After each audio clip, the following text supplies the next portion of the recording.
नमस्कार। आज का मेरा विषय है हड़प्पा सभ्यता की नगर योजना। तो हड़प्पा सभ्यता भारत की सबसे प्राचीन सभ्यता मानी जाती है। ये कांस्य युगीन सभ्यता थी और पहले इसको सिंधु घाटी की सभ्यता भी कहा जाता था, लेकिन आजकल ये शब्द प्रचलन में नहीं है।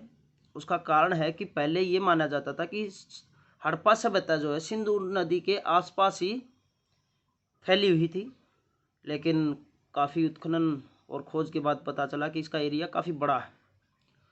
ये यूपी, नीचे गुजरात, महाराष्ट्र और ऊपर जम्मू कश्मीर, पश्चिमी बलूचिस्तान तक काफ़ी लंबा एरिया रहा। तो इसके कारण अब इसको हड़प्पा सभ्यता बोला जाता। हड़प्पा सभ्यता इसको इसलिए बोला जाता कि पहला नगर था हड़प्पा, जिसकी खोज सबसे पहले हुई थी, इसलिए इसका नामकरण हड़प्पा पड़ गया, हड़प्पा सभ्यता। तो दयाराम साहनी ने 1921 में हड़प्पा की खोज की और 22 में मोहनजोदड़ो की राखलदास बनर्जी ने। सर जॉन मार्शल उस वक्त भारतीय पुरातत्व विभाग के अध्यक्ष थे। और मोहनजोदड़ो का अर्थ है बच्चों मृतकों का टीला। जब खोज हुई तो काफ़ी लाशें मिली थी वहाँ, तो इसलिए इसको मोहनजोदड़ो शब्द नाम पड़ा इसका नगर का। आम ये दो बड़े नगर थे, हड़प्पा और मोहनजोदड़ो। इनको कुछ इतिहासकार ये भी मानते हैं कि हड़प्पा सभ्यता की ये दो राजधानियाँ भी रही होंगी। तो अब आते हैं इनकी नगर योजना का। तो नगर आमतौर पर दो भागों में बटा हुआ था, एक ऊपरी भाग और एक निचला भाग। ऊपरी भाग को गढ़ी भी बोला जाता था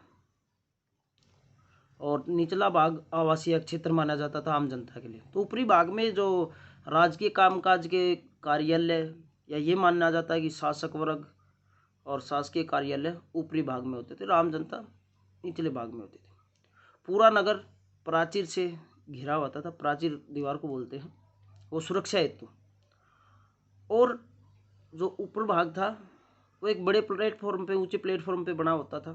वहाँ बहुत से, जैसे चाहे शासकीय कार्यों के लिए या अन्नागार या स्नानागार, ये बहुत जो ऊपरी भाग में ही मिले। आम जनता निम्न भाग में रहती है। और प्राचीर में आने जाने के लिए बीच में रास्ता भी है, पहरेदारों के लिए व्यवस्था भी है। तो अब आता है कि नगर योजना। फिर उसके नगर की सड़कें कैसी थी। जो सड़कें थी वो काफ़ी चौड़ी थी और वो पूर्व से पश्चिम और उत्तर से दक्षिण ऐसे सीधी होती थी और जो एक दूसरे को समकोण पर काटती थी।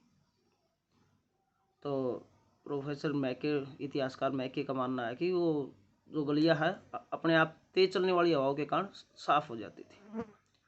सड़कें काफ़ी चौड़ी होती थी, कहीं कहीं 33 फुट, जो मेन रास्ता, मेन राजपथ 33 फुट चौड़ा भी मिला है। 10-10 मीटर की चौड़ी गलियाँ होती थी जो मेन गलियाँ होती थी। और फिर मेन गलियों से उप गलियाँ, उप सड़कें जुड़ी होती थी। जो मेन सड़क है उससे उप सड़क जुड़ी होती थी और उप सड़क से छोटी गलियाँ, ये व्यवस्था थी। गलियों के फिर दोनों तरफ कूड़ा डालने के लिए कूड़ादान होते थे या गड्ढा खोदा जाता था। सड़कों पे कूड़ा नहीं डाला जाता था। रोशनी की व्यवस्था थी रात को। और फिर आती है गलियाँ। गलियाँ जो हैं कहीं कहीं संकरी भी थी, कहीं थोड़ी चौड़ी भी थी। और जो दरवाज़ा होता था मकान का, घर का दरवाज़ा, वो कभी भी मेन सड़क पर नहीं खुलता था, वो पीछे गलियों में खुलता था। अब जो नालियों की व्यवस्था है, अब सड़कों के या गलियों के दोनों तरफ नालियाँ बनी होती थी और ये छोटी नालियाँ, गलियों की छोटी नालियाँ होती थी, आगे बड़ी नाली में गिरती थी, बड़ी नाली आगे जाके बड़ी नाले में गिरती थी और शहर से बाहर निकल जाते थे। ये पक्की बनी होती थी जो नालियाँ थी, और ये ऊपर से ढकी भी होती थी। थोड़ी थोड़ी दूरी पर इनमें गड्ढे खोदे गए थे ताकि रुकावट ना हो, जो गंद है वो उनके अंदर रुक जाए और फिर उनको साफ किया जा सके। तो ये ऊपर से ढकी हुई भी होती थी। तो काफ़ी व्यवस्था थी, साफ सफाई का विशेष ध्यान रखा जाता था।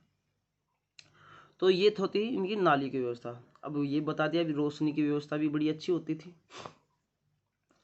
तो इस प्रकार इनके आवासीय योजना के बारे में बात करेंगे हम कल। आपको बता दिया है सड़कों की व्यवस्था कैसी थी, नाली की व्यवस्था कैसी थी, और नगर योजना। नगर योजना में नगर कितने भागों में बटा होता था। आमतौर पर 2 ही भागों में बटा होता था, कहीं कहीं 3 भागों में भी मिला है, और वो सुरक्षा से की दृष्टि से प्राचीर से घिरे हुए भी होते थे। तो धन्यवाद।